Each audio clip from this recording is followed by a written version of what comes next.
C'est quoi? Quoi? C'est quoi? Quoi? Eh ben, Double Dragon. Eh ben, Ouais. ça a inspiré des tonnes de groupes de rock. Ah ouais? Double Dragon! Double Dragon! Objection! À l'origine, il y avait Jeff Perren et Gary Gygax. En 1971, ils inventent Chainmail, un système de règles pour rejouer les batailles du Seigneur des Anneaux avec des figurines de plomb, sans se douter qu'ils viennent de poser la première pierre du premier jeu de rôle non thérapeutique, Dungeons and Dragons. Donjons et Dragons est sans doute le jeu de rôle le plus célèbre dans le monde. Et sans D&D, pas de Warhammer, pas de Warcraft. Toute une génération a été marquée par Dungeons and Dragons, et à travers lui, on découvert la littérature de fantasy. Et figurez-vous que ça incluait des musiciens. Nous étions alors dans les années 70, et l'impact de D&D va se ressentir dans les noms des groupes qui émergent alors.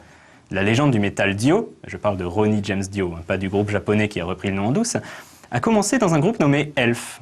Les Grateful Dead ont d'abord porté le nom de Warlocks, qui est également le nom du groupe où jouaient Frank Bird et Dusty Hill avant de former ZZ Top avec Billy Gibbons. Ensuite, les chansons elles-mêmes véhiculent le thème de la fantasy. Le premier tube de Black Sabbath, après leur chanson éponyme, se nommait The Wizard, le magicien.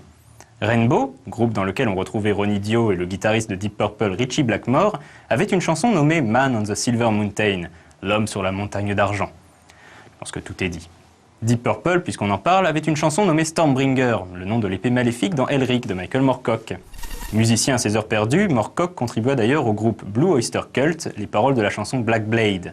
Plus récemment, un morceau comme Knights of Sidonia de Muse prouve que la fantasy continue d'inspirer les rockers. Un style musical, né à la même période que le jeu de rôle, fut particulièrement inspiré par Donjons et Dragons, le hard rock. Ainsi, dans leur tournée des années 80, Dio et son groupe avaient un dragon animatronique sur la scène, qui marchait une fois sur deux, mais bref. Habillés comme des barbares médiévaux, les musiciens de métal semblaient biclassés, bards et guerriers. Et si vous ne me croyez toujours pas, demandez-vous d'où vient le surnom que l'on donne aux guitares, un instrument que l'on surnomme souvent une hache.